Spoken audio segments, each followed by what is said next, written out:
ஸ்ரீசக்கர வரதாச்சாரியம் சுத்தசத்வ குருத்தமம் ஸ்ரீநிதிம் ராகவம் வந்தே யபார கருணாகரம். கவசம் கனெக்ட் நேயர்களுக்கு நமஸ்காரம். பெரியாழ்வார் திருமொழி 5ஆம் பத்து முதல் திருமொழி 5ஆம் பாசுரத்தை அனுபவிக்க நாம் மானசீகமாக திருவரங்கநாதனுடைய சன்னதியை அடைந்து விட்டோம்.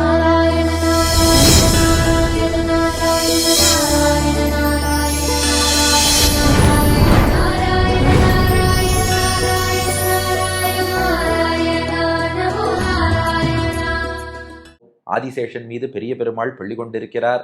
பெரியாழ்வார் நம்மை கைப்பிடித்து அழைத்து போய் பெருமாள் முன்னாடி நிறுத்திவிட்டார். 5வது பாசுரம். பெரிய பெருமாள்கிட்ட பெரியாழ்வார் தெரிவிக்கிறார், எனக்கு எல்லா சொத்துமே நீதான்ட்டார். சில பேரை கேட்டா உனக்கு சொத்து என்னன்னு கேட்டா என் குடும்பமே என் சொத்து என்பார்கள். இன்னும் ஒரு சிலர் என் வீடு என் சொத்து என்பார்கள். சில பேர் தோட்டம் துறவு இதெல்லாம் சொத்து என்பார்கள். சில பேர் பசுமாடுகள் நிறைய இருக்கு அதுதான் சொத்து என்பார்கள். இப்ப பெரியாழ்வார் என்ன சொல்றாருன்னு பாருங்க. தோட்டம், இல்லவள், ஆ, தொழு, ஓடை, துடவையும் கிணறும் இவையெல்லாம் வாட்டமின்றி உன் பொன்னடி கீழே வளைப்பகம் வகுத்து கொண்டு இருந்தேன். நாட்டு மானிடத்தோடே எனக்கரிது நச்சுவார் பலர் கேழலொன்றாகி கோட்டு மண் கொண்ட கொள்கையினானே குஞ்சரம் வீழக் கொம்புசித்தானே.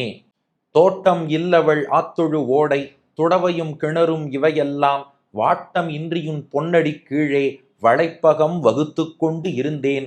நாட்டு மானிடத்தோடெனக் கரிது நச்சுவார் பலர் கேழல் ஒன்றாகி கோட்டு மண் கொண்ட கொள்கையினானே குஞ்சரம் வீழ கொம்புசித்தானே. இப்ப பெரியாழ்வார் பெருமாள்கிட்ட சொல்றார், பொதுவாக மக்கள்கிட்ட உனக்கு செல்வம் என்னன்னு கேட்டா, அதுவும் குறிப்பா நல்ல வேதம் படித்தவர்கள்ட்ட கேட்டா தோட்டம் என்று சொல்வார்களாம். இந்த தோட்டம் எதை குறிக்கிறது என்றால் பெரியவாச்சான் பிள்ளை வியாக்கியானம் யாக பூமின்னு அந்த காலத்தில் வைத்திருப்பார்கள். ஒரு வேதம் படித்த அந்தணர் இருக்காருன்னா வேதத்தில் சொல்லப்பட்ட வேள்விகள் அனுஷ்டானங்கள் யாகம் எல்லாம் பண்ணணும். அதுக்கு ஒரு யாக பூமி வச்சிருப்பார். அதுதான் இங்க தோட்டமா. பெரியாழ்வார் சொல்றார், அந்த தோட்டத்தை செல்வம்னு கருதுபவர்கள் உண்டு. 2, இல்லவள். இல்லவள்னா மனைவி. இந்த இடத்துல மனைவி என்பது மொத்த குடும்பத்தையும் குறிக்கிறது. தன்னுடைய வீட்டை காட்டுவார், குடும்பத்தை காட்டுவார். இதுதான் என்னுடைய சொத்து. அதனால ஒரு நல்ல வாழ்க்கை என்றால் நல்ல பெரிய வீட்டுல குடும்பத்தோடு குழந்தைகளோடு வாழ்வது அப்படின்னு அதை செல்வம்னு சொல்பவர்கள் உண்டு. அப்புறம் ஆனா பசுமாடுன்னு அர்த்தம். பசு என்றாலே செல்வம் தானே. நம்ம திருவள்ளுவர் கூட கேடில் விழுச்செல்வம் கல்வி ஒருவருக்கு மாடல்ல மற்றையவைனர். மாடுனாலே செல்வம்னு அர்த்தம். அதனால பசுமாடுகளை செல்வம்னு சொல்பவர்கள் உண்டு. 4, தொழுனர். இந்த தொழுனா மாட்டு தொழுவம்னு அர்த்தம். பசுமாடு நிறைய இருந்து பிரயோஜனம் இல்லை, அதை பராமரிப்பதற்கு நல்ல மாட்டு தொழுவம் வேணுமா. அந்த மாட்டு தொழுவத்தையே செல்வம்னு சொல்பவர்கள் உண்டு. 5, ஓடை. இந்த இடத்துல ஓடைனா குளம்னு அர்த்தம், நதின்னு அர்த்தம் இல்லை, குளம்னு அர்த்தம். எதுக்கு குளம்னா, விவசாயம் பண்றாருன்னா ஒரு குளம் அவருக்கு பக்கத்துல இருந்ததுன்னா அதிலிருந்து அடிக்கடி நீர் வரத்து நன்னா வரும், விவசாயம் நன்னா பண்ண முடியும். அதனால நீராதாரத்தை செல்வமாக சொல்பவர்கள் உண்டு. அந்த குளம் தான் இங்க ஓடை. அடுத்து துடவை. திருக்குடந்தை மோகன் சுவாமியை நினைச்சுக்கோங்க. அடுத்து ஒரு வார்த்தை சொல்லி கொடுத்துட்டார் பெரியாழ்வார். துடவைனா விளை நிலம்னு அர்த்தம். நல்ல விளைச்சல் உண்டாகக்கூடிய நல்ல நிலம் இருக்கு பாருங்க, அந்த விவசாய நிலம், ஃபெர்டைல் லேண்ட செல்வம்னு சொல்பவர்கள் உண்டு. ஏன்னா ஒண்ணுமே இல்லாத தரிசு நிலம்னா அதை வச்சுட்டு பிரயோஜனம் இல்லை. நல்ல விளை நிலமா இருக்குன்னா அமோகமான விளைச்சல் இருக்குமே. அதனால துடவை என்ற விளை நிலத்தை செல்வம்னு சொல்பவர்கள் உண்டு. துடவையும். அப்புறம் கிணறும். கிணறுங்கிறது எதுக்குன்னா அனுஷ்டானங்கள் பண்ணுவதற்கு. இப்ப நல்ல வைதிகரா இருக்கார், அவர் தினந்தோறும் தீர்த்தமாடணும்னா இந்த ஓவர்ஹெட் டேங்க் வாட்டர் இதெல்லாம் அவ பயன்படுத்த மாட்டா. அதனால அவ என்ன பண்ணுவா, மண்ணோடு தொடர்பில் இருக்கக்கூடிய தூய தீர்த்தம். அதனால கிணத்து தீர்த்தம், இறங்கிய தீர்த்தமாடுற வசதி இருந்தா இறங்கிய தீர்த்தமாடுவது இன்னும் விசேஷம். அந்த ஆச்சார அனுஷ்டானத்துக்கு ஒரு கிணறு வேணும் இல்லையா, அந்த கிணறு விசேஷம்னு சொல்லுவா. இவையெல்லாம், இவற்றைத்தான், இவைகளைத்தான் செல்வமாக பலர் கருதுகிறார்கள். இப்ப பெரியாழ்வார் எத்தனை சொல்லியிருக்காருன்னு பார்த்துக்கோங்க. தோட்டம், யாகம் செய்யக்கூடிய இடம். இல்லவள், வீடு குடும்பம். பசுமாடு, தொழு, மாட்டு தொழுவோம். ஓடை, குளம், நீர்ப்பாசனத்துக்கான குளம். துடவையும், விளைநிலம். கிணறும், ஆச்சார அனுஷ்டானம், நீராடுவதற்கான கிணறு. இவையெல்லாம், இது அத்தனையும் பெரியாழ்வார் சொல்றார் வாட்டமின்றி. இதுக்காக நான் வாடவே இல்லை, எனக்கு வாட்டமே இல்லை, கட்டமே இல்லை. ஏன் தெரியுமா, உன் பொன்னடி கீழே, எம்பெருமானுடைய பொன்னடி இருக்கே, பொண்ணுன்னா இந்த இடத்துல அழகியன்னு அர்த்தம், ரமணீயமான ஈர்க்கக்கூடியன்னு அர்த்தம். எம்பெருமானை உன்னுடைய பொன்னடி கீழே, அந்த திருவடி தாமரைகள் இருக்கே அதற்கு கீழேயே வளைப்பகம் வகுத்து கொண்டேன். இந்த இடத்துல வளைப்பு அகம்னு பிரிச்சுக்கணும்.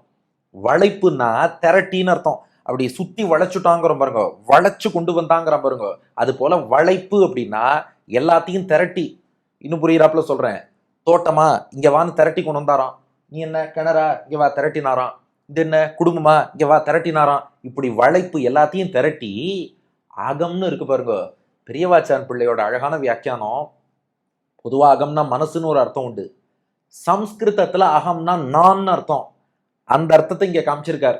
வளைப்பு அகம்னா நான் எல்லாத்தையும் வளைத்து கொண்டு வந்து எங்க கொண்டு வந்தார்?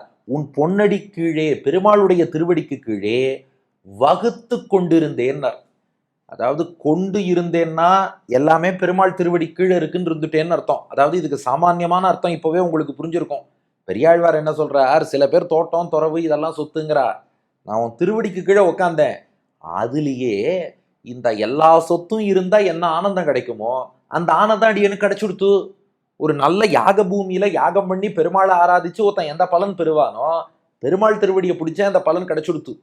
ஒரு குடும்பத்துல வாழ்பவன் அந்த இல்வாழ்க்கையில என்ன ஆனந்தம் பெறுவானோ, பெருமாள் திருவடியில உட்காந்து அந்த ஆனந்தம் கிடைச்சுடுத்து. நிறைய மாடு வச்சு பால் தயிர் வெண்ணெய் எல்லாம் பெருகி மாட்டு தொழுவத்துல மாடுகளை பராமரிச்சு அதன் மூலம் எவ்வளவு பணக்காரன் ஆவானோ, அவன் பெரும் ஆனந்தத்தை விட பெருமாள் திருவடி வாரத்துல அமர்ந்து அவன் அருள்ங்கிற செல்வத்தை பெற்றேனே, யான் பெற்ற ஆனந்தம் பெருசு.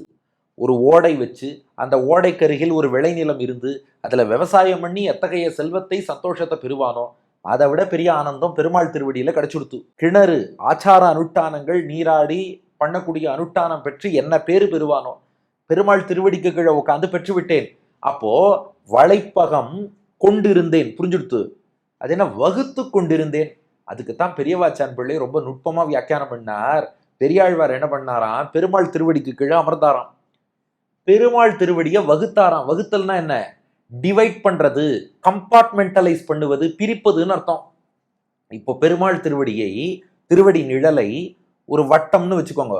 இந்த பை சார்ட்னு ஒன்று போடுவா இல்லையா, அது போல பெரியாழ்வார் என்ன பண்ணிட்டாராம்? இந்த திருவடி நிழல்ல இந்த பகுதி இதுதான் என்னுடைய தோட்டம், இந்த பகுதி இதுதான் என்னுடைய குடும்பம், இதுதான் என்னுடைய பசுக்கள், இதுதான் மாட்டுத் தொழுவம், இதுதான் ஓடை, இதுதான் விளைநிலம், இதுதான் கிணறுன்னு இவர் எல்லாத்தையும் பெருமாள் திருவடிக்கு கீழே வகுத்துட்டாராம்.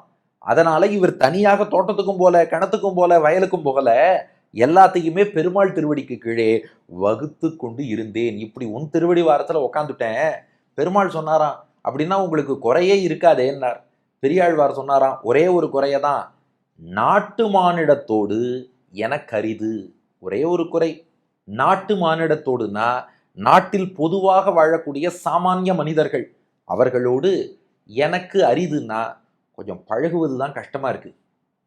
இவெல்லாம் பணங்காசு செல்வம் அது இதுன்னு ஓடின்னு இருக்கா. நாம பெருமாள் திருவடி தான் எல்லாங்கிறோம். அதனால நச்சுவார் பலர், நச்சுதல்னா விரும்புதல் நாடுதல்னு அர்த்தம். நச்சுவார் பலர், பல பேர் அதையே நாடி போயிட்டு இருக்காளா. நாம தனியா பெருமாள்னு இருக்கோமா. அதனால இந்த ஆங்கிலத்துல ஆட் மேன் அவுட்டுன்னு சொல்றாளே, அது போல இவாளோட நம்மளால பழக முடியல. ஆனா பரவாயில்ல பெருமாளே, இவாளோட பழகலைன்னா என்ன, உன்னோடு பழகிறேனே, நீ எப்பேற்பட்டவன். கேழல் ஒன்றாகி, கேழல்னா பன்றின்னு அர்த்தம், ஒன்றாகினா ஒப்பற்ற வராக அவதாரம், ஒப்பற்ற அந்த பன்றியாக அவதாரம் பண்ணி கோட்டு மண் கொண்ட, கோடுனா இந்த இடத்துல பல்லுன்னு அர்த்தம். அந்த வராக பெருமாளுடைய கோரைப்பல், அந்த கோட்டு பல், அந்த பல்லிலே மண் கொண்ட, பூமியை மண்ணை கொண்டனா சுமந்து கொண்டேன்னு அர்த்தம். கோட்டு மண் கொண்ட, உன்னுடைய அந்த கோரைப்பல்லில் பூமியையே சுமந்து கொண்ட கொள்கையினானே. இந்த இடத்துல கொள்கைனா தன்மை, ஸ்வபாவம், நேச்சர்னு அர்த்தம்.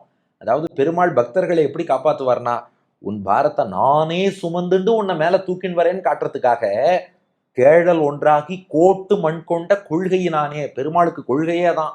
அதனாலதான் நமக்கு ஒரு கஷ்டம்னாலும் கூட என்ன பண்ணுவாராம், அப்படி தாங்கி பிடிச்சு நம்மள மேல அழிச்சுன்னு வருவாராம். இதை கொள்கையாக கொண்டவனே, அடியாருக்கு யாரா தீங்கிழைத்தால் அவர்களை எப்படி அழிப்பன்னா, குஞ்சரம் வீழ கொம்பொசித்தானே. குஞ்சரம்னா யானைன்னு அர்த்தம். குஞ்சரம் வீழ, அந்த கோலையாப்பிடம் என்ற கம்சனுடைய யானை விழும்படி கொம்பு ஒசித்தானே. இங்க கொம்புன்னா யானை தந்தம், ஒசித்தான்னா முறித்தான். யானை தந்தத்தை முறிச்ச மாதிரி எங்கள் கஷ்டங்களை முறிப்பாய். அங்க எப்படி பூமி தேவியை நீயே சுமந்து வந்தாயோ அது போல் எங்களுடைய ஆபத்துகளை போக்கி எங்களை ரட்சிப்பாய். இந்த ரெண்டும் பண்ணக்கூடிய நீ இருக்கும்போது கோவலையாப்பிடத்தை அழிக்கிறதுக்கும் சாமர்த்தியம் இருக்கு, பூமியை காக்கும் சாமர்த்தியமும் இருக்கு, எங்களுடைய பாபங்களை அழிக்கும் சக்தியும் உங்ககிட்ட இருக்கு, எங்களையெல்லாம் மோட்சத்தில் சேர்க்கக்கூடிய தன்மையும் உங்ககிட்ட இருக்கு. அப்படி இருக்கும்போது வேற யார் வேணும்னு கேட்கிறார் பெரியாழ்வார். தோட்டம், இல்லவள், ஆ, தொழு, ஓடை, துடவையும் கிணறும் இவையெல்லாம் வாட்டமின்றி உன் பொன்னடி கீழே வளைப்பகம் வகுத்து கொண்டு இருந்தேன். நாட்டு மானிடத்தோடே எனக்கரிது நச்சுவார் பலர் கேழலொன்றாகி கோட்டு மண் கொண்ட கொள்கையினானே குஞ்சரம் வீழக் கொம்புசித்தானே. தோட்டம், இல்லவள், ஆத்தொழு, ஓடை, துடவையும் கிணறும் இவையெல்லாம் வாட்டம் இன்றியுன் பொன்னடி கீழே வளைப்பகம் வகுத்து கொண்டு இருந்தேன். நாட்டு மானிடத்தோடெனக் கரிது நச்சுவார் பலர் கேழல் ஒன்றாகி கோட்டு மண் கொண்ட கொள்கையினானே குஞ்சரம் வீழ கொம்புசித்தானே. தோட்டம், குடும்பம், பசு, மாட்டுத் தொழுவம், குளம், விளைநிலம், கிணறு இவையெல்லாம் எந்த கஷ்டமும் இல்லாமல் உன் திருவடிக்கு கீழே அப்படியே வகுத்து வகுத்து மொத்தமாக திரட்டி வச்சுட்டேன் பெருமானே. உலகத்தில் உள்ள மனிதர்களோடு நமக்கு பழகுவது கஷ்டம்தான், பரவாயில்ல, அவா இதையே விரும்பி போகட்டும். அடியனுக்கு பூமியையே பல்லில் சுமந்த தன்மை கொண்ட நீ, யானையின் கொம்பை முறித்து அழித்த நீ என் பக்கம் இருக்கும்போது என்ன கவலைங்கிறார். அடியன் வழங்கும் ஆங்கில வடிவம். I have divided the shelter under your feet into 7 parts, namely garden, family, cows, cowsheds, pond, fertile lands, and well. Now, I may not be able to interact with worldly people as they go after material desires, but, oh my Lord, I have got the association of you who lifted the earth on your tusk and the one who destroyed the elephant by breaking its tusk என்பது இதற்கான ஆங்கில வடிவம். இனி இதற்கு அடுத்த பாசுரம் ஒரு முக்கியமான பாசுரம். ஒவ்வொரு நாளும் நமக்கு எது உணவு, அதை பற்றி ஒரு விஷயம் பெரியாழ்வார் சொல்ல போகிறார். அற்புதமான பாசுரம், அவசியம் எல்லோரும் அனுபவிக்கணும்னு பிரார்த்திக்கிறேன். பெரியாழ்வார் திருவடிகளே சரணம்.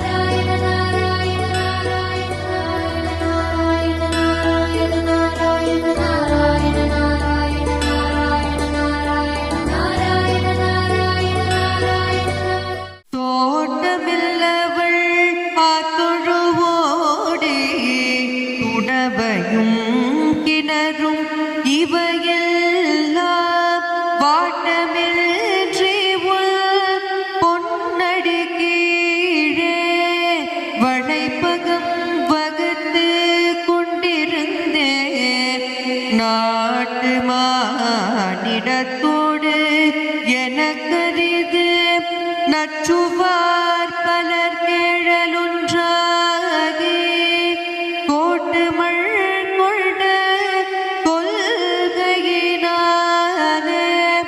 குஞ்சரம் வீழ கொம்புசித்தானே குஞ்சரம்